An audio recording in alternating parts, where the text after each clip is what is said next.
if we could eliminate genetic diseases before a baby is even born? What if I told you that science fiction is becoming science fact, and we're closer to designer babies than you might think? In the 1997 film Gattaca, society was divided between the genetically enhanced and the naturally born, creating a world where your DNA determined your destiny. Today, that dystopian vision doesn't seem so far-fetched anymore. Welcome to the fascinating and terrifying world of genetic engineering, where the line between healing and playing God has become increasingly blurred. I'm about to take you on a journey through the cutting-edge science that's reshaping humanity itself, and trust me, by the end of this video, you'll never look at genetics the same way again. Let's start with what Hollywood got right and what it got spectacularly wrong.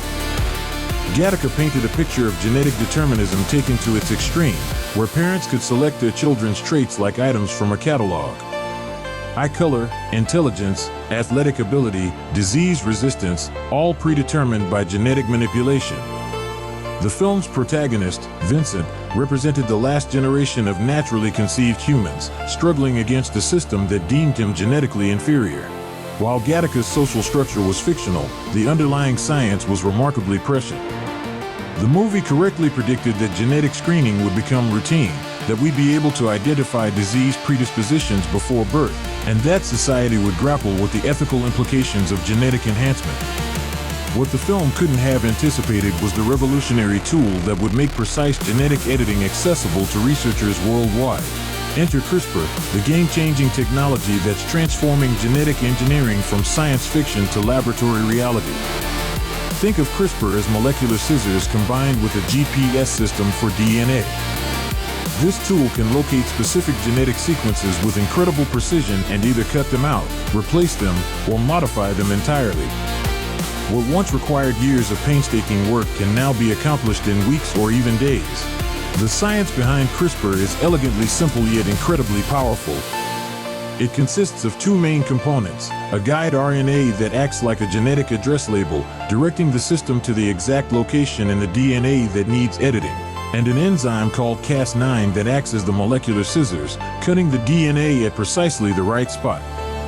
Once the cut is made, researchers can either remove problematic genetic material or insert new, healthy DNA sequences. This technology has already achieved remarkable successes in treating genetic diseases.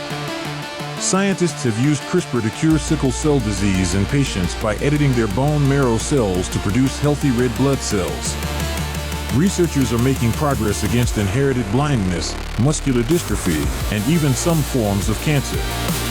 These aren't theoretical future treatments, they're happening right now in clinical trials around the world. But here's where things get complicated and where Gattaca's warnings become relevant. The same technology that can cure devastating diseases can also be used for enhancement rather than treatment. We're not just talking about eliminating genetic disorders anymore, we're talking about potentially improving human capabilities beyond their natural limits. Imagine editing genes to increase muscle mass, enhance cognitive function, or extend lifespan. These possibilities aren't science fiction anymore, they're legitimate research directions that scientists are actively exploring. Some researchers are investigating genetic modifications that could make humans more resistant to radiation, better adapted to extreme environments, or even capable of hibernating during long space voyages. The ethical questions this raises are staggering. Who decides what constitutes an improvement versus a cure? If genetic enhancement becomes available, will it create a two-tiered society where the genetically modified have unfair advantages over the unmodified? Will parents feel pressure to enhance their children to keep up with others? These are the same concerns that drove Gattaca's narrative, and they're becoming increasingly relevant. Different countries are taking vastly different approaches to these ethical challenges. Some nations have banned germline editing entirely, while others are moving forward with research into genetic enhancement. This patchwork of regulations creates a global disparity that could lead to genetic tourism, where people travel to countries with more permissive laws to access genetic modifications. The scientific community itself is deeply divided. Many researchers argue that we should focus exclusively on treating serious genetic diseases and avoid enhancement altogether. Others contend that the distinction between treatment and enhancement isn't always clear-cut, and that genetic improvements could benefit all of humanity. This debate is happening in real time as the technology continues to advance. One of the most controversial aspects involves editing the germline, genetic changes that would be passed down to future generations. Unlike treatments that only affect the individual patient, germline editing would permanently alter the human gene pool. This raises profound questions about consent, since future generations cannot agree to genetic modifications made on their behalf. Recent advances in genetic screening have also brought us closer to Gattaca's vision of genetic determinism. Today, parents can already screen embryos for genetic disorders and select which ones to implant during in vitro fertilization. As our understanding of genetics improves, these screenings could expand to include traits like intelligence, physical appearance, or athletic ability. The reality is that genetic engineering is advancing faster than our ability to fully understand its implications. We're living through a pivotal moment in human history where the power to deliberately direct our own evolution is within reach. The question isn't whether this technology will continue to develop, it's how we'll choose to use it.